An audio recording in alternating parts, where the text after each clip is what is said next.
Assalamualaikum semuanya. Jadi video kali ini adalah video tentang pelajaran prakarya kelas 7 semester 1 bab 2, yaitu tentang kerajinan tekstil. Buat yang baru gabung, jangan lupa support dulu channel Andi Patimatul Islamiyah dengan cara klik like, comment, share, dan subscribe. Nusantara sejak zaman prasejarah merupakan kawasan yang terdiri atas ribuan pulau. Letaknya diapit oleh benua Asia dan Australia serta Samudra Hindia dan Pasifik. Selain itu, Indonesia dikenal sebagai daerah khatulistiwa karena dilintasi embusan angin musim Indo-Australia. A. Fungsi dan prinsip kerajinan tekstil. Kerajinan merupakan bagian dari seni rupa terapan yang diartikan sebagai proses produksi yang melibatkan keterampilan manual dalam membuat benda-benda kebutuhan hidup yang dirancang untuk tujuan fungsional atau kegunaan, serta memiliki nilai keindahan. Adapun tujuan dari produk kerajinan tekstil diantaranya yang pertama fungsi penghias, yaitu kerajinan yang dibuat semata-mata sebagai hiasan pada suatu benda atau sebagai pajangan suatu ruangan dan tidak memiliki makna tertentu selain menghias. Contohnya hiasan dinding. Yang kedua, fungsi benda pakai, yaitu kerajinan yang dibuat berdasarkan tujuan untuk digunakan sebagai kebutuhan sehari-hari. Contohnya busana, tas, dan aksesoris. Yang ketiga, fungsi kelengkapan ritual, yaitu kerajinan yang mengandung simbol-simbol tertentu dan berfungsi sebagai benda magis, berkaitan dengan kepercayaan dan spiritual. Contohnya ulos, kain tenun tersebut yang dikenakan saat upacara pernikahan, pemakaman, dan pesta adat lainnya. Yang keempat, fungsi simbolik, yaitu kerajinan tekstil tradisional selain sebagai hiasan juga berfungsi melambangkan hal tertentu yang berhubungan dengan nilai spiritual. Contohnya tapestri, tenun, dan batik yang dibuat dengan motif simbolik. Adapun prinsip kerajinan fungsi hias dan fungsi pakai diantaranya yaitu yang pertama, keunikan bahan kerajinan. Sumber daya alam Indonesia yang dapat dimanfaatkan sebagai bahan dasar kerajinan tersedia sangat berlimpah. Sumber daya alam yang dihasilkan laut berupa bebatuan, cangkang kerang, sisik ikan, tulang ikan, dan tumbuhan laut. Yang pertama, keunikan bahan kerajinan. Darat memiliki kekayaan alam diantaranya kayu, logam, bebatuan, tanah liat, tumbuhan atau serat, dan masih banyak lagi. Bahan dasar yang digunakan sebagai kerajinan dapat berasal dari bahan alam, bahan buatan, bahan limbah organik, dan bahan limbah anorganik. Semua bahan dapat diperoleh dari alam maupun diolah sendiri, bahkan hingga memanfaatkan bahan limbah yang ada di lingkungan sekitar. Yang kedua, keterampilan tangan. Dalam sejarahnya, istilah ketukangan atau keahlian tukang atau perajin dahulunya merupakan proses kerja para tukang berkembang menjadi kekriaan atau craftsmanship. Kesadaran material adalah kesadaran bekerja melalui dan dengan peralatan yang ada pada kita. Dengan kata lain, kesadaran seorang perajin untuk menghasilkan sesuatu yang berkualitas disertai kepekaan terhadap apa yang terpaut dengan perkakas itu. Yang ketiga, unsur estetik. Nilai estetik dalam karya kerajinan fungsi hias dan fungsi pakai dilihat dari aspek bentuk, warna ragam hias, dan komposisi.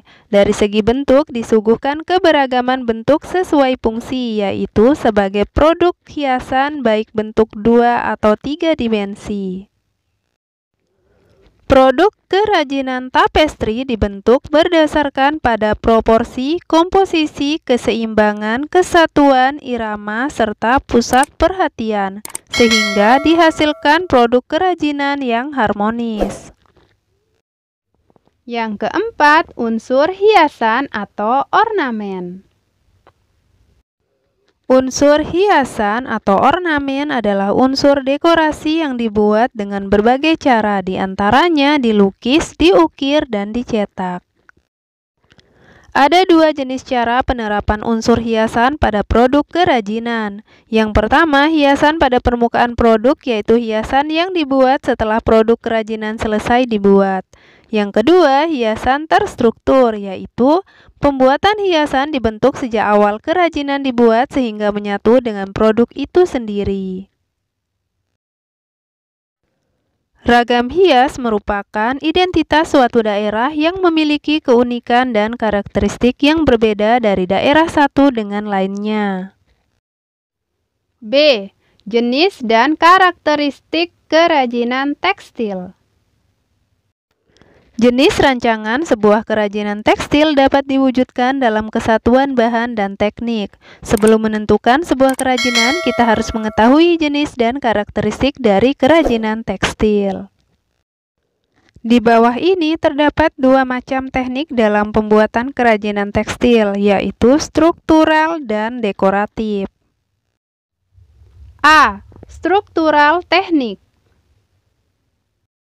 Struktural adalah susunan dari garis, bentuk, warna, dan tekstur dari suatu kerajinan tekstil yang dibentuk dari bahan yang dijalin sesuai teknik pembuatannya, misalnya tas yang dibuat dengan teknik rajut. B. Dekoratif teknik. Dekoratif atau garnitur adalah sentuhan atau perlakuan yang diberikan pada permukaan busana yang memberikan efek visual dan memperindah penampilan. Misalnya, tas kain katun yang dijahit lalu diberi hiasan dengan sulam pita. C. Proses produksi kerajinan tekstil. Kerajinan tekstil sebagai fungsi hias dibuat dengan tujuan sebagai berikut.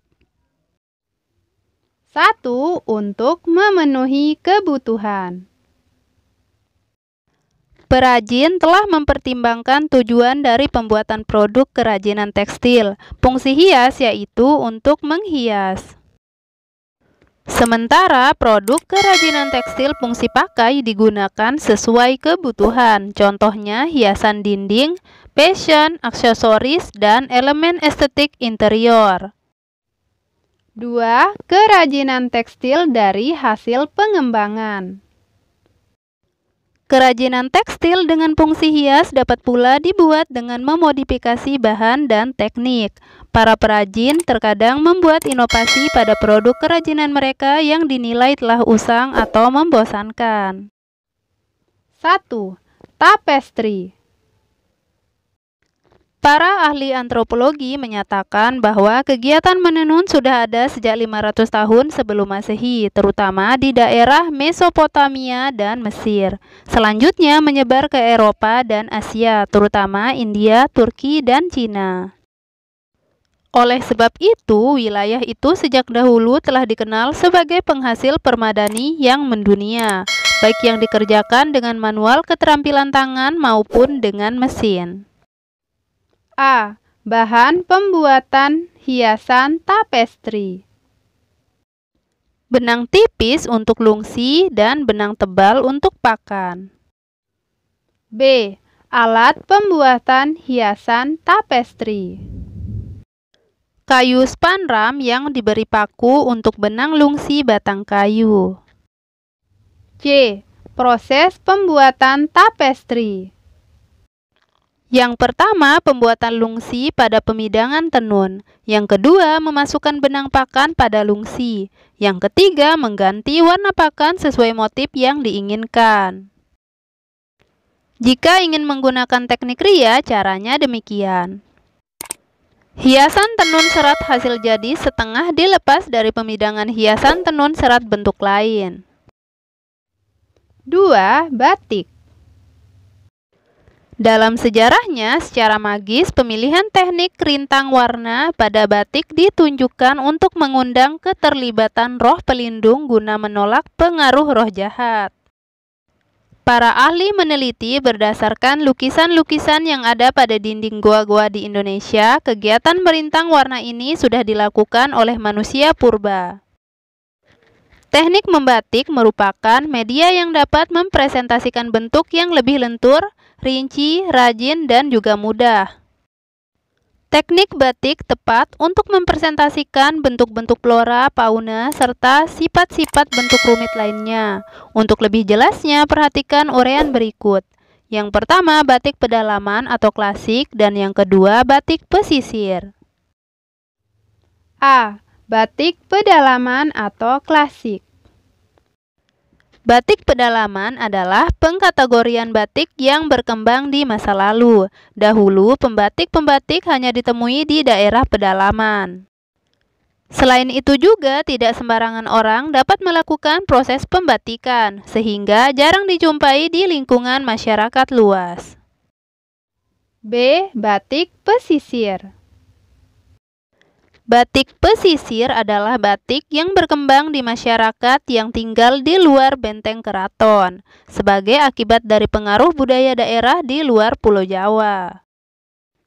Selain itu, adanya pengaruh budaya asing seperti Cina dan India, termasuk agama Hindu dan Buddha. Hal ini menyebabkan batik tumbuh dengan berbagai corak yang beraneka ragam.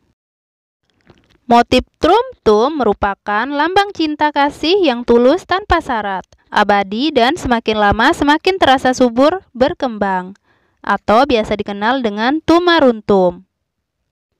Motif bunga dan tumbuhan memiliki makna untuk selalu menjaga kelestarian alam. A. Bahan produksi batik. Bahan produksi batik diantaranya yang pertama kain putih, yang kedua malam atau lilin, yang ketiga zat pewarna batik. C. Proses pembuatan batik. Dalam proses pembuatan batik dikenal ada 3 teknik, yaitu teknik cap, teknik tulis, serta teknik campuran cap dan tulis. Batik dengan teknik cap diperuntukkan dalam pembuatan batik dengan bentuk penggulungan motif.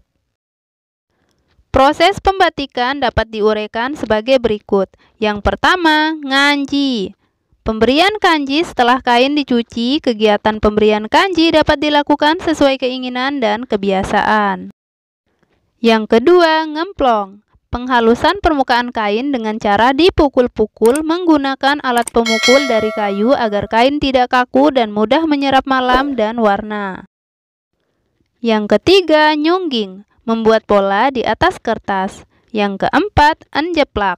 Menjiplak pola dari kertas ke kain. Yang kelima, englowong. Memberi lilin atau malam pada kain sesuai pola. Yang keenam, ngiseni. Memberi isian motif ke dalam pola besar. Yang ketujuh, nembok. Penutupan pada bagian-bagian tertentu dengan malam agar tetap berwarna putih saat dilorot.